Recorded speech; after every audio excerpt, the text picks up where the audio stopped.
हामीले विदेशी विश्वविद्यालयको सम्बन्धमा नेपालमा हामीले सञ्चालन गरिरहेका छौँ। उनीहरूको पार्टनरसिप पुरा लामो हुन्छ होला। तपाईँलाई भन्दाखेरि एकदमै नमिठो कुरा चाहिँ कस्तो छ, हाम्रो उच्च शिक्षा सम्बन्धी चाहिँ कानुनै छैन नेपालमा।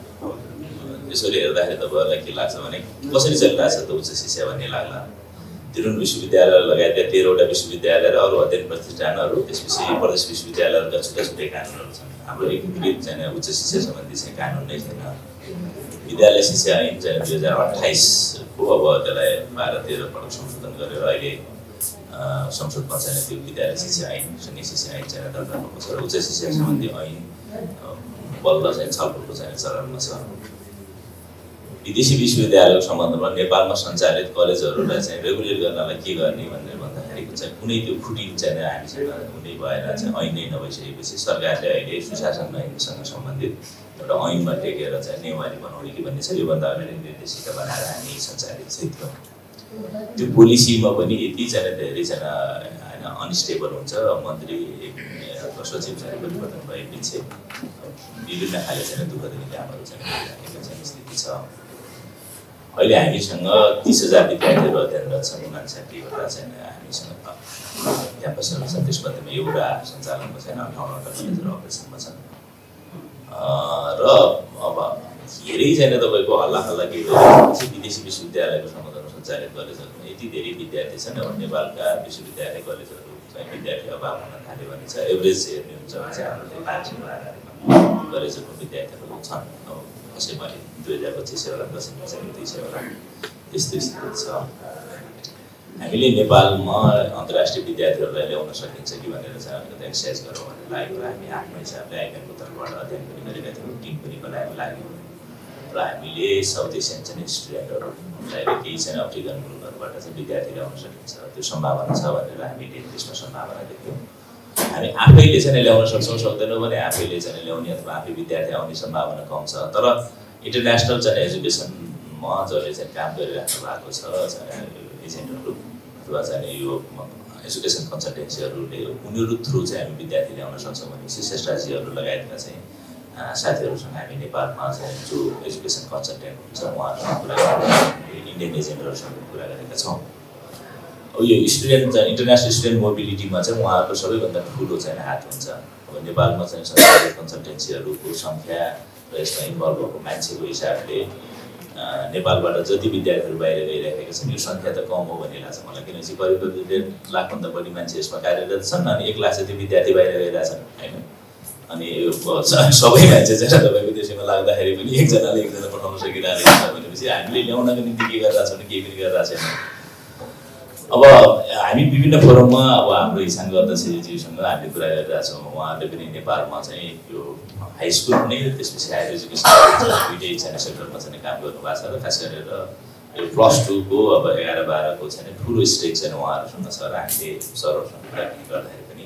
हामीले अहिले देशभित्र चाहिँ नकारात्मकता धेरै बेचिराखेका छौँ र यो केही पनि हुँदैन, केही पनि छैन, के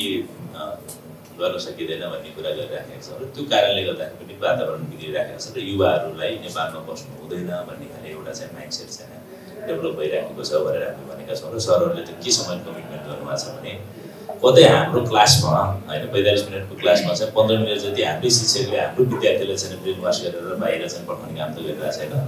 देशलाई चाहिँ गाली गर्ने अनि यहाँको चाहिँ शिक्षा प्रणालीलाई चाहिँ तपाईँको दुधगार्ने अनि यो छैन त्यो छैन भन्ने त राखेको छैन। त्यसमा हामी सचेत हुन्छौँ है भनेर सरहरूले पनि कमिटी गर्नुभएको छ होइन। त्यो ढङ्गले पनि चाहिँ सोच्नुपर्ने बेला आइसक्यो। हामी कहाँ चाहिँ शिक्षाको स्तर चाहिँ एकदमै कमजोर भएको थियो भने विश्व प्रसिद्ध विश्वविद्यालयहरूले यहाँ आएर किन हाम्रो विद्यार्थी लिइरहेछ होइन। त्यसबाट पनि हामीले चाहिँ अनुमान गर्न सकिन्छ कि हामी शिक्षामा चाहिँ इन्टरनेसनल एरिनामा चाहिँ हामी ठिकै ठाउँमा छौँ है। अब एभरेज चाहिँ भन्दा बिलो होइन कि एभरेज चाहिँ एबभको चाहिँ स्थितिमा छौँ भन्ने अवस्था छ। अब हामी डोमेस्टिक युनिभर्सिटीहरूको सन्दर्भमा केही चाहिँ कुराहरू आएको छ, समस्याहरू छ भन्ने छ। त्यही ग्यापलाई चाहिँ देखेर हामीले इन्टरनेसनल युनिभर्सिटीसँगको पार्टनरसिपमा यहाँ प्रोग्रामहरू चलाइराखेका छौँ। अब हाम्रो अनुमान पनि के हो भने इन्फर्मेसन टेक्नोलोजी म्यानेजमेन्ट जस्तो चाहिँ विषयहरूमा इन्टरनेसनल युनिभर्सिटीहरूसँग कोलाबोरेसनमा काम गर्दाखेरि इन्टरनेसनल स्टुडेन्टहरूलाई चाहिँ नेपालमा ल्याउन सकिन्छ भन्ने लाग्छ किनभने हामीले शिक्षाको चाहिँ हब बनाउने भनेपछि त शिक्षा त दिनु पर्ला नि त पहिला त त्यसका निम्ति त विश्वास बनाउनु पर्ला इन्फ्रास्ट्रक्चर चाहिँ अघि भनिसक्नु तरहले फिजिकल इन्फ्रास्ट्रक्चर होला एकाडेमिक्स हिसाबले पनि हामीले चाहिँ ह्युमन रिसोर्सेसहरू चाहिँ म्यानेज गर्ने चाहिँ कुरा होला त्यो गर्ने कुरामा चाहिँ हामीले अहिले केही समय चाहिँ अन्तर्राष्ट्रिय सङ्घ संस्थाहरूसँग चाहिँ कोलाबोरेसन चाहिँ गरेर हामी जान सक्छौँ पार्टनरसिप मोडलमा त्यो एउटा चाहिँ वातावरण बनाउँछ हाम्रो आफ्ना केही चाहिँ युनिक चिजहरू छन् जस्तो अघि चाहिँ बुद्धिस्ट स्टडीको बारेमा चाहिँ कुरा भयो बुद्धिस्ट स्टडीमा पनि हामीले अलिकति नयाँ पनि चाहिँ के गर्न सक्छौँ जस्तो एउटा डेनियल चाहिँ गोल्डम्यान भन्ने एकजना चाहिँ अमेरिकन चाहिँ साइकोलोजिस्ट होइन हार्वर्डको चाहिँ प्रोफेसर हो उनले इमोसनल चाहिँ इन्टेलिजेन्स भन्ने चाहिँ एउटा यो म्यानेजमेन्टमा निकै चाहिँ राम्रो र अब त्यही किताबबाट होइन त्यही चाहिँ थ्योरी अथवा त्यसैलाई चाहिँ बेचेर उनी चाहिँ बिलिनियर चाहिँ भने उनले चाहिँ बुद्धिस्ट चाहिँ फिलोसफी बेस भएर चाहिँ नेपालकै चाहिँ उसमा पवन गुम्बामा आएर चाहिँ रिसर्च गरेको अध्ययन गरेको मेडिटेसन गरेको र त्यस आधारमा चाहिँ साइकोलोजीमा चाहिँ नयाँ टर्म चाहिँ डेभलप गरेको भन्ने छ होइन त्यतातिर चाहिँ हामी रिसर्चमा अनि इनोभेसनमा चाहिँ लाग्ने किन लाग्ने अहिले एआईको चाहिँ कुरा आउँदाखेरि चाहिँ साइकोलोजीसँग चाहिँ एआईलाई चाहिँ जोडेर चाहिँ यति धेरै चाहिँ हेर्न थालिएको छ अहिले वेलबिङसँग चाहिँ धेरै कुराहरू चाहिँ जोड्न थालिएको छ त्यसमा चाहिँ हाम्रो चाहिँ स्ट्रेन्थ छ होइन हामी त्यतातिर चाहिँ हाम्रो आफ्नो चाहिँ युनिक प्रोडक्टहरूलाई पनि त्यस हिसाबले चाहिँ डिजाइन गर्नु पऱ्यो जस्तो हामी माउन्टेनियरिङ चाहिँ स्ट्राटेजीमा चाहिँ राम्रो गर्न सक्ने सम्भावना देखिन्छ त्यसै गरी चाहिँ तपाईँको हामीले चाहिँ अलिकति यो साहसिक चाहिँ स्पोर्ट्सको चाहिँ डेरिङ चाहिँ स्पोर्ट्समा चाहिँ हामीले राम्रो गर्न सक्ने सम्भावना छ फरेस्ट्री म्यानेजमेन्ट चाहिँ हाम्रो युनिक हो भन्ने छ हामीले चाहिँ यो लाइफ साइन्स त पढाइराखेका छौँ तर म्यानेजमेन्टको पर्सपेक्टिभबाट चाहिँ हामीले पढाइराखेका छैनौँ हामी हाम्रो स्ट्रेन्थलाई चाहिँ बढाउनको निम्ति कहाँ सम्भावना छ त्यसमा चाहिँ काम गर्ने योगामा पनि चाहिँ आयुर्वेदमा पनि गर्न सकिन्छ होला त्यसपछि चाहिँ जहाँ सकिँदैन त्यसमा चाहिँ फरेन युनिभर्सिटीहरूसँगको चाहिँ पार्टनरसिपमा चाहिँ गरिने होला जस्तो तपाईँले इन्डियाकै उदाहरण हेर्ने हो भने आइआइटी चाहिँ सुरु गर्दाखेरि चाहिँ आइएम चाहिँ सुरु गर्दाखेरि एमआइटीसँगको स्ट्यानफोर्ड युनिभर्सिटीसँग र हार्वर्डसँगको कोलाबोरेसनमा चाहिँ काम गरेर अहिले उनीहरू संसारको चाहिँ सबैभन्दा राम्रो इन्स्टिट्युटको रूपमा चाहिँ डेभलप भएको छ त्यही चाहिँ जेएनयू चाहिँ सुरु गर्दाखेरि अक्सफोर्ड युनिभर्सिटीसँगको चाहिँ पार्टनरसिपमा काम गरे अब नेपालमै पनि पूर्वाञ्चल विश्वविद्यालयले मुम्बई युनिभर्सिटीसँगको कोलाबोरेसनमा सुरुमा चाहिँ यो करिकुलमहरू डेभलपमेन्टमा चाहिँ काम गरेका थियो त्यो असल अभ्यासहरू चाहिँ जुन छ प्र्याक्टिसेसहरू छन् त्यसलाई हामीले अहिले पछिल्लो समयमा बिर्सिन थालेका छौँ अनि यसरी चाहिँ तपाईँको जानियो भने हामीले यसलाई चाहिँ बनाउन सक्छौँ भन्ने लाग्छ मलाई तर विडम्बना कस्तो छ भने धेरै चाहिँ सरकारलाई मन्त्रीलाई प्रधानमन्त्रीलाई हामीले भेटेर के भनेका छौँ यो भिसा चाहिँ सहजीकरण गरिदिनु नआउँछ अध्ययन भिसा चाहिँ हाम्रो संसारभरि हाम्रा नियोगहरू छन् अथवा अहिले टेक्नोलोजीको जमानामा अनलाइन चाहिँ ई भिसा दिने चाहिँ व्यवस्था गरे पनि हुन्छ त्यति गरिदियो भनेपछि हामीलाई जो इन्टरनेसनल चाहिँ यो कन्सल्टेन्सीमा चाहिँ एजुकेसनमा काम गर्नुभएको कन्सल्टेन्सीहरू पनि विद्यार्थीलाई ल्याउनलाई चाहिँ मद्दत गर्छौँ भनिराख्नु भएको छ हामी पढाउनलाई तयार भइरहेका छौँ र नेपालको चाहिँ अरू शैक्षिक संस्थाहरू त्यस हिसाबले रेडी पनि छन् भन्ने छ जस्तो इन्जिनियरिङमा अहिले धेरै सिटहरू खाली भइरहेको स्थिति छ रमेश सरहरूले नै चाहिँ डेभलप गरेको क्याम्पस एक्चुअली गएर चाहिँ सबैलाई हेरिदिन म अनुरोध गर्छु यस्तो राम्रो इन्फ्रास्ट्रक्चर बनाउनु भएको छ उहाँहरूले चाहिँ 5-7 हजार विद्यार्थी चाहिँ पढाउन सक्ने चाहिँ क्षमता छ अनि बाहिरबाट विद्यार्थी ल्याएर पढाउन दिनलाई चाहिँ केले रोकेको छ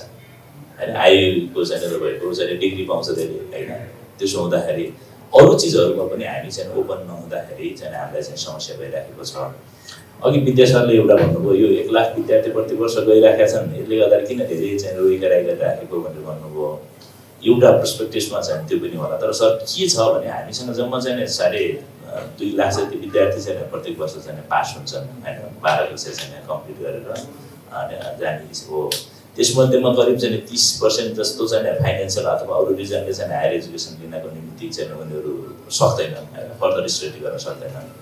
अनि भएको विद्यार्थीहरू मध्येको चाहिँ त्यसपछि त लगभग चाहिँ 60% चाहिँ बाहिर पढ्न गइराखेका छन् भने त 40% विद्यार्थीलाई हामीले यहाँ रिटेन गरेर हामी कस्तो देश बनाउँछौँ कस्तो चाहिँ हाम्रो चाहिँ ह्युमन रिसोर्स चाहिँ को हिसाबले चाहिँ हामीले हाम्रो मागलाई चाहिँ पूर्ति गर्न सक्छौँ कि सक्दैनौँ हामीले एक्चुअली सोच्नुपर्ने चाहिँ भएको छ अब इन्डिया चाइना जस्तो चाहिँ अब होइन 1.3 बिलियन 1.4 बिलियन चाहिँ पपुलेसन भएको चाहिँ देशभन्दा को हाराहारीमा चाहिँ हाम्रा विद्यार्थीहरू चाहिँ अस्तिसम्म हेर्ने भने अस्ट्रेलियामा चाहिँ अथवा युकेमा गइराखेको चाहिँ स्थिति थियो त्यो चाहिँ चिन्ताको विषय हो पपुलेसन साइजको हिसाबले चाहिँ हामीले चाहिँ हेर्ने भने जम्मा चाहिँ 3 करोड चाहिँ पपुलेसन भएको देशबाट हाम्रो हरेक वर्ष चाहिँ इन्टरनेसनल माइग्रेसन चाहिँ हेर्ने हो भने चाहिँ 10 देखि 12 लाखको चाहिँ भइराखेको छ। राष्ट्रिय तथ्याङ्क कार्यालयले सार्वजनिक गरेको डेटा अनुसार पनि विगत 5 वर्षमा चाहिँ हाम्रो 3.75 चाहिँ छ है हाम्रो इन्टरनेसनल माइग्रेसन चाहिँ रेट पनि छ। अनि तथ्याङ्क कार्यालयले तथ्याङ्क लिँदाखेरि चाहिँ कस्तो हुन्छ भने घरधुरी चाहिँ सर्वे गर्दाखेरि विदेशमा भएको बच्चालाई पनि स्वदेशमा छ भनेर आमा बुवाले चाहिँ नाम टिपाइदिने स्थिति छ होइन। हामीले हाम्रो त्यो एक्ज्याक्ट चाहिँ तथ्याङ्क पनि आइराखेको अवस्था छैन। त्यो कारणले गर्दाखेरि हामी चाहिँ समस्यामा पर्दैछौँ है। मलाई लाग्छ।